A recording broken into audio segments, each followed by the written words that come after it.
இன்றைய முக்கிய நிகழ்வுகள்.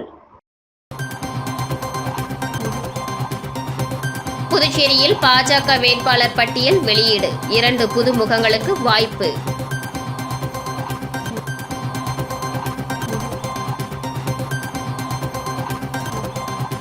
முதலமைச்சர் ரங்கசாமியின் சொத்து மதிப்பு 36 கோடி. வேட்புமனுக்கான பிரமாண பத்திரத்தில் தகவல்.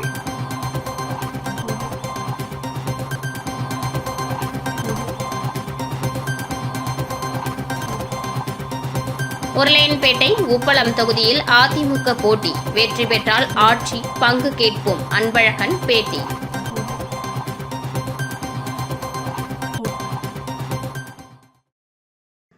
புதுவையில் 10 தொகுதிகளில் போட்டியிடும் பாஜக 9 தொகுதிகளுக்கான முதற்கட்ட வேட்பாளர்களை அறிவித்துள்ளது. புதுச்சேரியில் என்ஆர் காங்கிரஸ் பாஜக கூட்டணி நேற்று உறுதியாகியுள்ளது. இந்த கூட்டணியில் என்ஆர் காங்கிரஸ் 16 இடங்களிலும் பாஜக 10 இடங்களிலும், கூட்டணியில் உள்ள அதிமுக, லட்சிய ஜனநாயக கட்சி தலா 2 இடங்களிலும் போட்டியிடுகின்றன. பாஜக 10 தொகுதிகளில் போட்டியிட உள்ள நிலையில் 9 தொகுதிகளுக்கு வேட்பாளர்களை பாஜக அறிவித்துள்ளது. அதன்படி மண்ணாடிப்பட்டு தொகுதியில் அமைச்சர் நமச்சிவாயம் போட்டியிடுகிறார். முதலியார்பேட்டையில் அமைச்சர் ஜான்குமாரும், காலாப்பட்டில் கல்யாணசுந்தரமும், ராஜ்பவன் தொகுதியில் மாநில தலைவர் VP ராமலிங்கம், ஊசுடு தொகுதியில் தீப்பாய்ந்தான், மணவெளி தொகுதியில் செல்வம், திருநள்ளாற்றில் ராஜசேகரன், நிரவி TR பட்டினத்தில் மீனாட்சி சுந்தரமும், மாஹேவில் தினேஷும் போட்டியிடுவார்கள் என அறிவிக்கப்பட்டுள்ளது. புதுச்சேரி ஊசுடு தொகுதியில் போட்டியிட மீண்டும் வாய்ப்பு வழங்காத காரணத்தால் தற்போதைய சட்டமன்ற உறுப்பினர் சாய் சரவணகுமார் ஆதரவாளர்கள் கட்சி அலுவலகத்தை முற்றுகையிட்டதோடு தங்களுக்கு வழங்கப்பட்ட பொறுப்புகளை ராஜினாமா செய்தனர். கடந்த 2021ஆம் ஆண்டு சட்டமன்ற தேர்தலில் பாஜக சார்பில் ஊசுடு தொகுதியில் சாய் சரவணகுமார் போட்டியிட்டு வெற்றி பெற்றார். பின் இவருக்கு ஆதிதிராவிடர் நலத்துறை வழங்கப்பட்டு அமைச்சராக பணியாற்றி வந்தார். கடந்த 1 வருடத்திற்கு முன்பு அவர் அமைச்சர் பதவியிலிருந்து நீக்கம் செய்யப்பட்டு அவருக்கு பதிலாக காமராஜர் நகர் தொகுதியில் வெற்றி பெற்ற ஜான்குமாருக்கு அமைச்சர் பதவி வழங்கப்பட்டது. இந்த நிலையில் ஊசுடு தொகுதிக்கு மாற்று வேட்பாளராக பாஜகவை சேர்ந்த நியமன சட்டமன்ற உறுப்பினர் தீப்பாய்ந்தான் அறிவிக்கப்பட்டுள்ளார். இதற்கு சாய் சரவணகுமார் ஆதரவாளர்கள் எதிர்ப்பு தெரிவித்தனர். மேலும் அவர்கள் இந்திரா காந்தி சதுக்கம் அருகே உள்ள பாஜக தலைமை அலுவலகத்திற்கு வந்து அங்கிருந்த நிர்வாகிகளிடம் வாக்குவாதத்தில் ஈடுபட்டனர். தொடர்ந்து ஊசுடு தொகுதியில் தங்களுக்கு கட்சி சார்பில் வழங்கப்பட்ட பதவிகளை அவர்கள் ராஜினாமா செய்வதாக கூறினர். இதனால் அந்த பகுதி முழுவதும் பரபரப்பாக காணப்பட்டது. புதுச்சேரி முதல்வர் ரங்கசாமிக்கு அசையும் மற்றும் அசையா சொத்துக்களின் மதிப்பு ரூபாய் 36 கோடி என வேட்புமனு தாக்கல் பிரமாண பத்திரத்தில் தெரிவிக்கப்பட்டுள்ளது. முதலமைச்சர் ரங்கசாமி தாக்கல் செய்துள்ள பிரமாண பத்திரத்தில், எனது ஆண்டு வருமானம் 2020-21இல் ரூபாய் 4,52,140 இருந்தது. இது 2021-22இல் ரூபாய் 3,15,990 இருந்தது. 2022-23ஆம் ஆண்டில் 4,58,080 23-24இல் ரூபாய் 4,60,400 இருந்தது. 2024-25ஆம் நிதியாண்டில் ரூபாய் 1,93,110 இருக்கிறது. மேலும் கையிருப்பில் ரூபாய் 33,339 இருப்பதாகவும் கூறியுள்ளார். மேலும் பாரத ஸ்டேட் வங்கி முதன்மை கிளையில் 49,632 இருப்பதாகவும், HDFC வங்கி கணக்கில் 98,241 உள்ளது. 21,25,752 மதிப்புள்ள 2 மோட்டார் சைக்கிள்கள் மற்றும் 2 கார்கள், 1 முத்து செயின், 1 மோதிரம் உள்ளிட்ட பொருட்கள் இருப்பதாகவும் கூறியுள்ளார். தட்டாஞ்சாவடி பகுதியில் 20,000 சதுர அடியில் ரூபாய் 8 கோடி மதிப்பிலான இடம் இருப்பதாகவும், மேலும் தட்டாஞ்சாவடி பகுதியில் 25,000 சதுர அடியில் ஒன்றும், 40,000 சதுர அடியில் மற்றொன்றும் என்று 2 இடங்கள் இருக்கின்றன. இதில் 2,400 சதுர அடியில் கட்டடம் இருக்கிறது. இதன் மொத்த மதிப்பு ரூபாய் 27,78 லட்சம். மேலும் தனக்கு ரூபாய் 35 லட்சம் கடன் இருப்பதாகவும் குறிப்பிட்டுள்ளார். மேலும் எந்தவிதமான குற்ற வழக்குகளும் நிலுவையில் இல்லை என்றும் அதில் குறிப்பிடப்பட்டுள்ளது.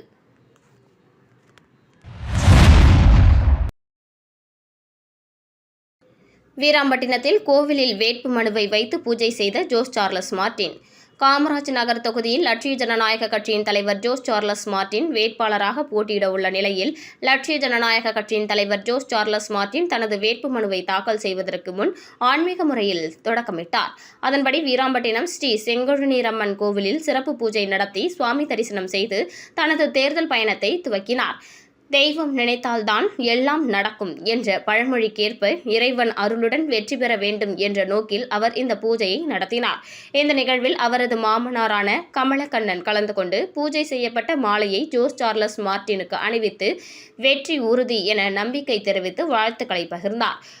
குடும்ப ஆதரவும் ஆன்மீக நம்பிக்கையும் சேர்ந்தால் பாதை பாதியாக வென்றதற்கு சமம் என்பதை காட்டும் வகையில் இந்த நிகழ்வு அமைந்தது. மேலும் லட்சிய ஜனநாயக கட்சியின் தேர்தல் சின்னமான தர்பூசணியை கமலக்கண்ணன், பொதுச் செயலாளர்கள் சுரேஷ், துரைசாமி மற்றும் மீனவர் அணி தலைவர் குமரன் ஆகியோரிடம் பெற்றுக்கொண்டு பொதுமக்களுக்கு அறிமுகப்படுத்தினார். சின்னம் தெரிந்தால்தான் வாக்கு வரும் என்பது போல் சின்னத்தை மக்களிடம் கொண்டு சேர்க்கும் பணியும் அதே நேரத்தில் நடைபெற்றது. பல நிர்வாகிகள், தொண்டர்கள் மற்றும் பகுதி மக்கள் திரளாக கலந்து கொண்டு தலைவருக்கு ஆதரவு தெரிவித்தனர். உற்சாகமும் நம்பிக்கையும் கலந்த இந்த தொடக்கம் காமராஜர் நகர் தொகுதியில் தேர்தல் களத்தை மேலும் சூடுபடுத்தியுள்ளது. ரம்ஜான் பண்டிகையை புதுவை முழுவதும் இஸ்லாமியர்கள் வழக்கமான உற்சாகத்துடன் கொண்டாடி வருகின்றனர். மேலும் கடற்கரை சாலை உள்ளிட்ட பல்வேறு இடங்களில் நடைபெற்ற சிறப்பு தொழுகையில் ஆயிரக்கணக்கான இஸ்லாமியர்கள் பங்கேற்றனர். நாடு முழுவதும் இன்று ரமலான் பண்டிகை உற்சாகமாக கொண்டாடப்பட்டு வரும் நிலையில் புதுச்சேரியிலும் ரம்ஜான் பண்டிகையை இஸ்லாமியர்கள் வழக்கமான உற்சாகத்துடன் கொண்டாடி வருகின்றனர். அதிகாலையிலேயே எழுந்து குளித்து புத்தாடைகளை அணிந்து மகிழ்ச்சியுடன் ரம்ஜான் பண்டிகை கொண்டாட்டத்தில் ஈடுபட்டனர். இதேபோல் தமிழ்நாடு ஜவ்ஹீத் ஜமாத் சார்பில் புதுவை கடற்கரை சாலையில் சிறப்பு தொழுகை நடந்தது. இதில் 500க்கும் மேற்பட்ட இஸ்லாமியர்கள் பங்கேற்று தொழுகை நடத்தினர். தொழுகை முடிந்ததும் ஒருவருக்கொருவர் கட்டித் தழுவி ரமலான் வாழ்த்துக்களை தெரிவித்துக் கொண்டனர். இதேபோல் புதுவை HM காசிம் சாலை, முஹத்தியா பள்ளிவாசல், தேபேசம்பேட்டை மஸ்ஜிதே நுரானியா பள்ளிவாசல், சந்தா சாஹிப் தெரு, அகமதியா பள்ளிவாசல், TM நகர் மஸ்ஜிதே அல் ஹமீதியா பள்ளிவாசல், நெல்லித்தோப்பு மஸ்ஜிதே சுல்தானியா பள்ளிவாசல், பெரியகடை மஸ்ஜிதே இஸ்லாமியா, ஏனம் வெங்கடாச்சலம் பிள்ளை தெரு மீரா பள்ளிவாசல், முல்லா வீதியில் உள்ள முகமதியா பள்ளிவாசல், சுல்தான்பேட்டை பள்ளிவாசல், காலாப்பட்டு மஸ்ஜிதே இப்ராஹிம் பள்ளிவாசல் உள்ளிட்ட பள்ளிவாசல்களில் சிறப்பு தொழுகை நடைபெற்றது.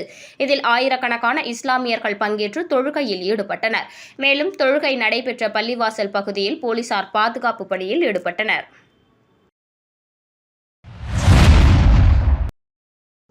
புதுச்சேரி சட்டசபை தேர்தலுக்கு மனு தாக்கல் துவங்கிய 5ஆம் நாளான நேற்று ஒரே நாளில் 102 பேர் 115 மனுக்கள் தாக்கல் செய்துள்ளனர். புதுச்சேரியின் 16வது சட்டசபை தேர்தலுக்கான மனு தாக்கல் கடந்த 16ஆம் தேதி துவங்கியது. முதல் 2 நாளில் ஒருவரும் மனு தாக்கல் செய்யவில்லை. 3ஆம் நாளான 18ஆம் தேதி 12 பேரும், நேற்று முன்தினம் 6 பேர் என மொத்தம் 18 பேர் மனு தாக்கல் செய்திருந்தனர். இந்த நிலையில் நேற்று பல்வேறு அரசியல் கட்சியினர் அவசரமாக மனு தாக்கல் செய்தனர். அதில் நேற்று ஒரே நாளில் 102 பேர் 115 மனுக்கள் தாக்கல் செய்துள்ளனர். கடந்த 5 நாட்களில் இதுவரை 135 மனுக்கள் தாக்கலாகியுள்ளது. மனு தாக்கலுக்கு இறுதி நாளான 23ஆம் தேதி 2 மடங்கிற்கும் மனுக்கள் தாக்கலாகும் என்பதால் அனைத்து தொகுதி தேர்தல் அலுவலகங்களிலும் பாதுகாப்பு பலப்படுத்த உத்தரவிடப்பட்டுள்ளது.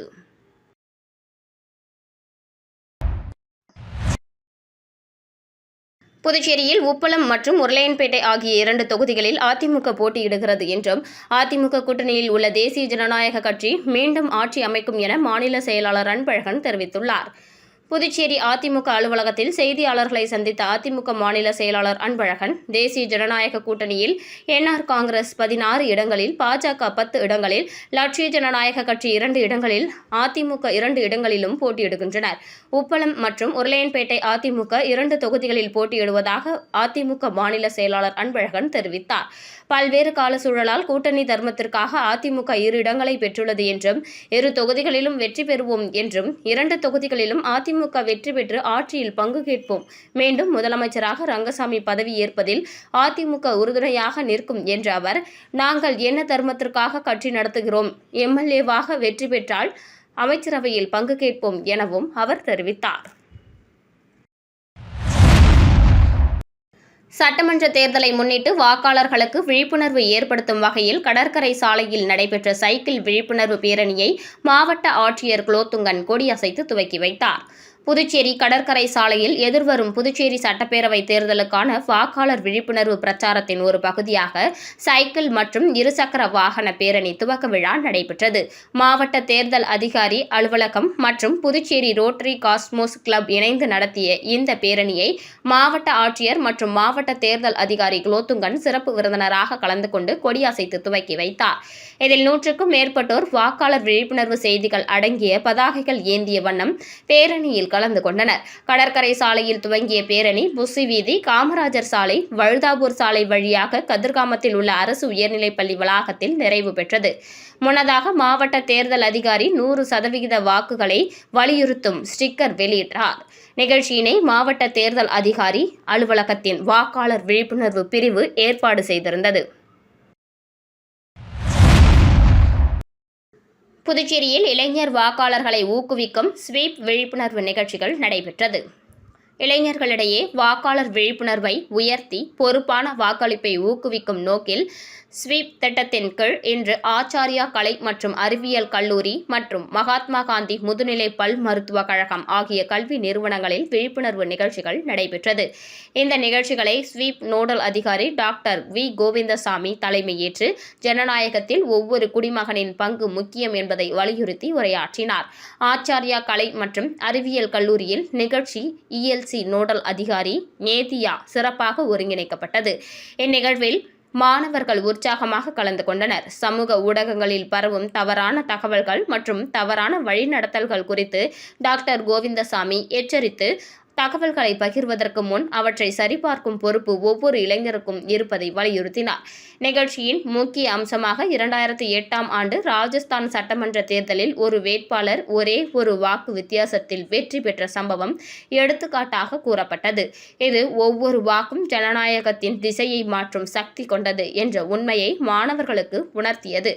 மேலும் CVIGIL மொபைல் செயலி குறித்து விளக்கம் அளிக்கப்பட்டது. தேர்தல் நடத்தை விதிமுறைகள் மீறப்படும் போது பொதுமக்கள் உடனடியாக புகார் அளிக்க இந்த செயலி எவ்வாறு உதவுகிறது என்பதையும் எடுத்துரைக்கப்பட்டது. NSS மாநில அதிகாரி டாக்டர் சதீஷ் குறித்து பொறுப்பாளர்கள் பேசினார். பொறுப்பான குடிமகனாக செயல்படுதல், விழிப்புணர்வுடன் வாக்களித்தல் ஆகியவற்றின் அவசியத்தையும் வலியுறுத்தினார். தவறான தகவல்களின் தாக்கத்தை எடுத்துரைக்கும் ஒரு குறும்படம் மாணவர்களுக்கு திரையிடப்பட்டது. மாணவர்கள் ஆர்வத்துடன் கலந்து கொண்டு கருத்துக்களை பகிர்ந்தனர். செயலில் ஈடுபட்ட மாணவர்களுக்கு சிறிய ஊக்கத்தொகையாக ஐஸ்கிரீம் வழங்கப்பட்டது. மகாத்மா காந்தி முதுநிலை பல் மருத்துவக் கழகத்தில் நிகழ்ச்சி ELC நோடல் அதிகாரி டாக்டர் ஜீவானந்தன் ஒருங்கிணைக்கப்பட்டது. மகாத்மா காந்தி முதுநிலை பல் மருத்துவக் கழகத்தில் நிகழ்ச்சி ELC நோடல் அதிகாரி டாக்டர் ஜீவானந்தத்தால் ஒருங்கிணைக்கப்பட்டது.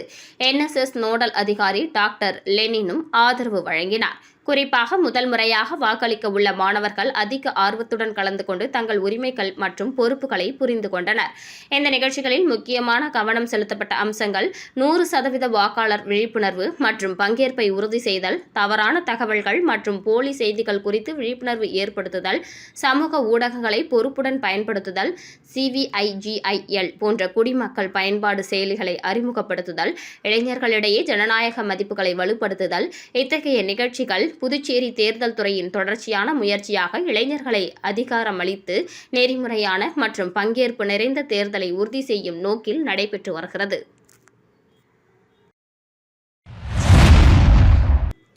திருபுவனை தொகுதியில் திமுக சார்பில் போட்டியிட முகிலன் அலிமுத்து வேட்புமனு தாக்கல் செய்தார்.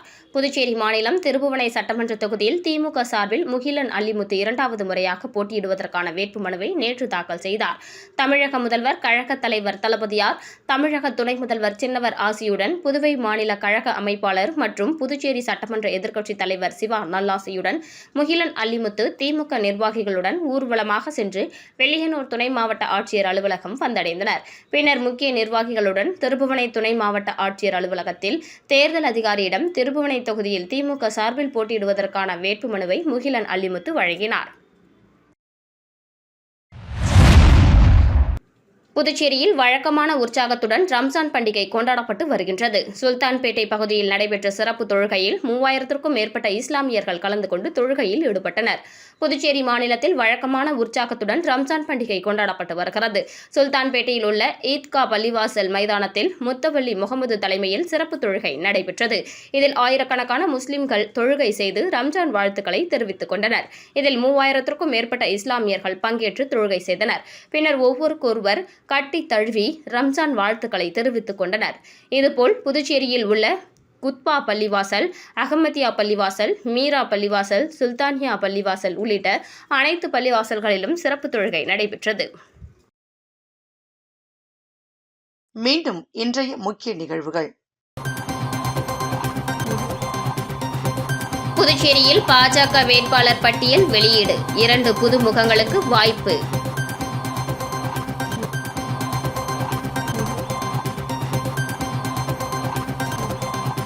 முதலமைச்சர் ரங்கசாமியின் சொத்து மதிப்பு 36 கோடி. வேட்பு மனுக்கான பிரமாண பத்திரத்தில் தகவல்.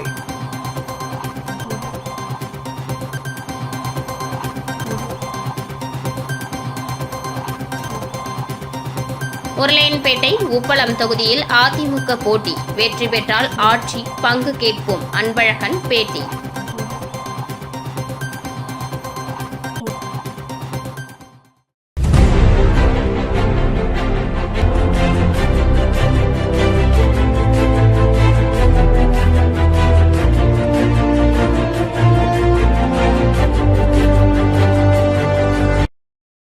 செய்திகளை உடனுக்குடன் தெரிந்து கொள்ள ஆஸ்கார் யூடியூப் சேனலை சப்ஸ்கிரைப் செய்யவும்.